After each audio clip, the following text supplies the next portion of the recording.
সুপ্রিয় সপ্তম শ্রেণীর শিক্ষার্থীরা, আশা করি তোমরা সবাই আল্লাহর রহমতে ভালো আছো।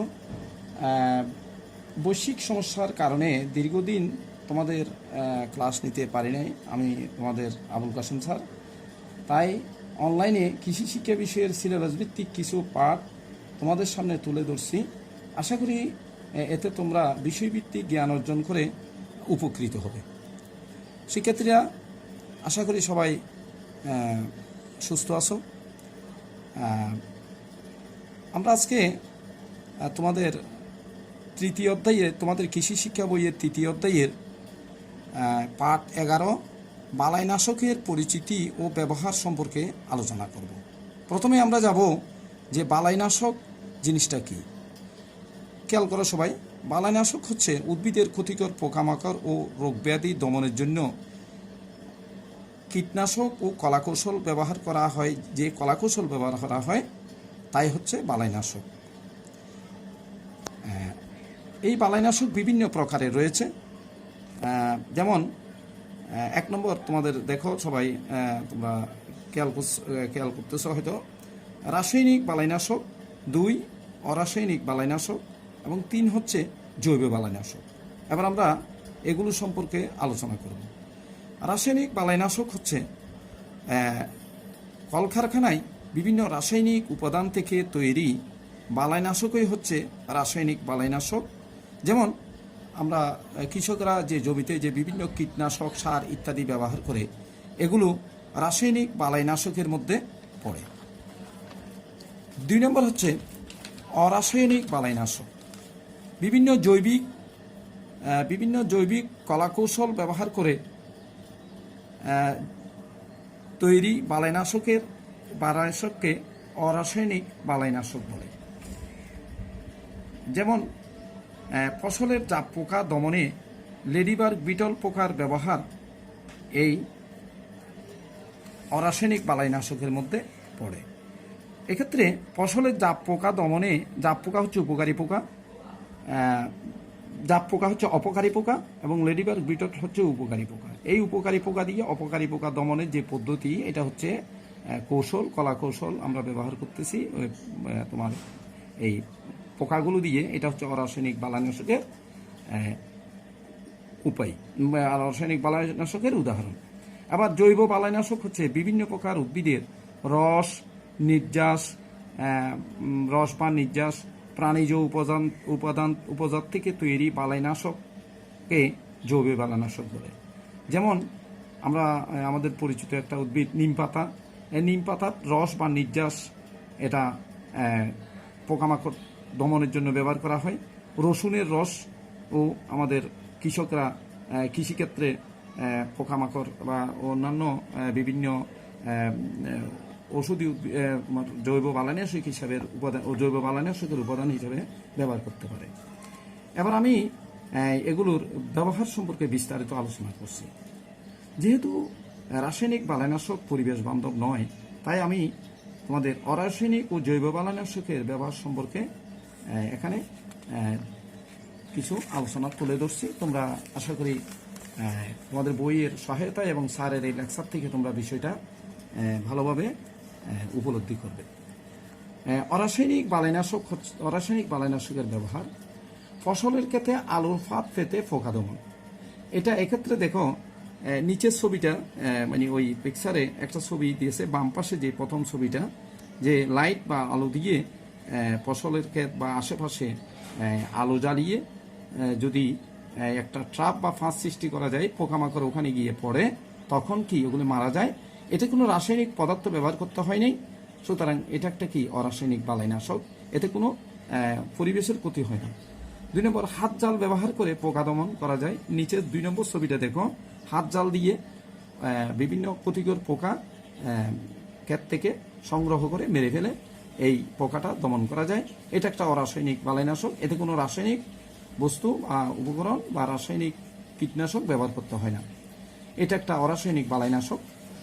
ধান খেতে মাছ চাষ, এতে জিনিসটা একটু বুঝো যে তোমাদের নিচে যে ছবিটা, এখানে 3 নম্বর যে ছবিটা, ধান খেতে মাছ চাষ, এটা থেকে ধান খেতে পানির মধ্যে ছোট ছোট যদি আমরা নাইলুটিকা বা তেলাপিয়া এগুলো জাতীয় মাছ আমরা চাষ করি, তাহলে তারা করে কি, এই ছোট ছোট পোকামাকড়, ধানের ক্ষতিকর পোকামাকড় এই মাছগুলো খেয়ে ফেলে, এবং ওই পোকামাকড় দমনের জন্য আর রাসায়নিক কীটনাশক দিতে হয় না।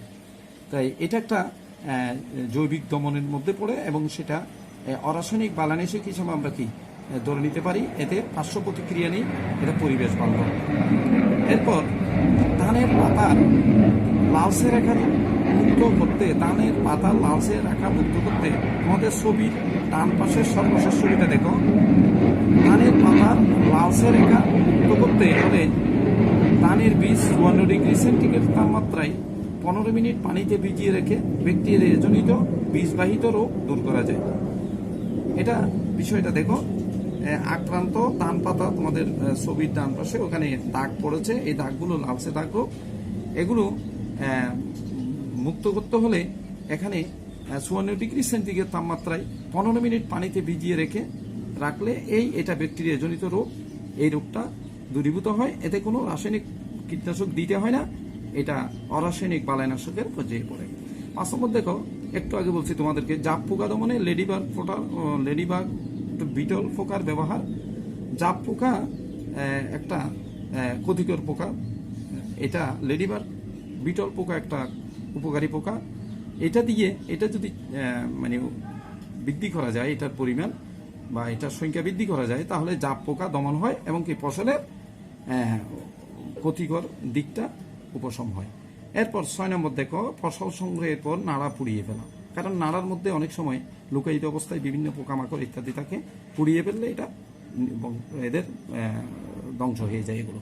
7 নম্বর, মেহগনির বীজ নিঃসৃত রস কীটনাশক হিসেবে ব্যবহার করা যায়। জমিতে ব্যাঙের সংখ্যা বৃদ্ধি করা যায়। মেহগনির বীজ নিঃসৃত রস, মেহগনি গাছের পাতা বা ছালের রস স্প্রে করে দিলে কি হয়, কীটনাশক দূরীভূত হয়। এতে কোনো পার্শ্ব প্রতিক্রিয়া নেই এবং এতে কৃষকের উপকার হয়, এতে খরচও কম।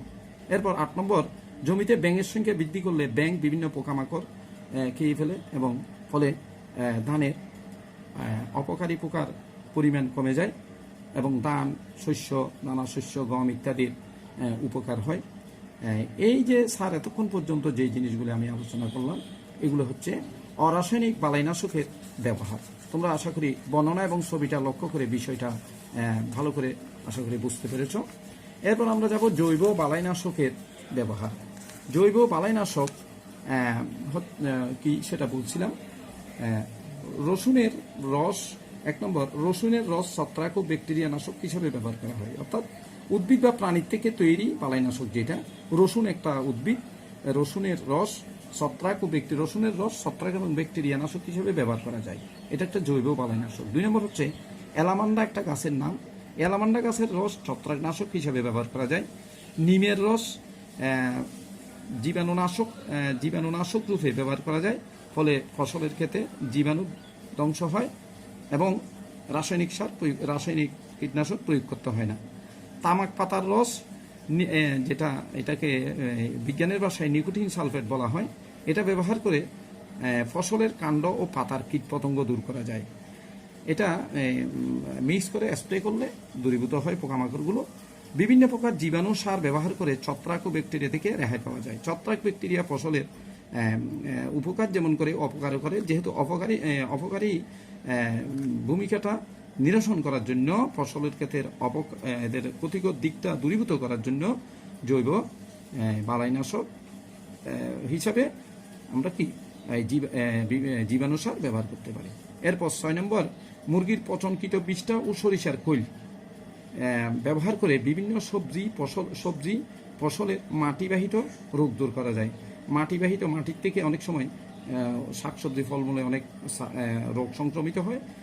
মুরগির বীজটা এবং সরিষার খৈল এগুলো যদি জমির মধ্যে ছিটিয়ে দেওয়া হয়, মিক্স করে দেওয়া হয়, কর্ষণ করে এগুলো মিশিয়ে দেওয়া হয়, তাহলে জমির মধ্যে ওই পোকামাকড়ের উপদ্রব ওগুলো আর হয় না এবং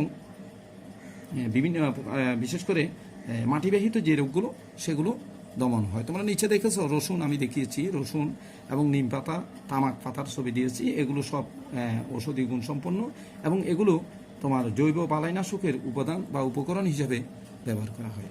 শিক্ষার্থীরা, আমাদের এতক্ষণ আলোচনার মধ্যে যা আমি আলোচনা করলাম সেটা হচ্ছে তোমাদের বালাইনাশকের পরিচিতি তোমরা আশা করি এর মধ্যে পেয়ে গেছো।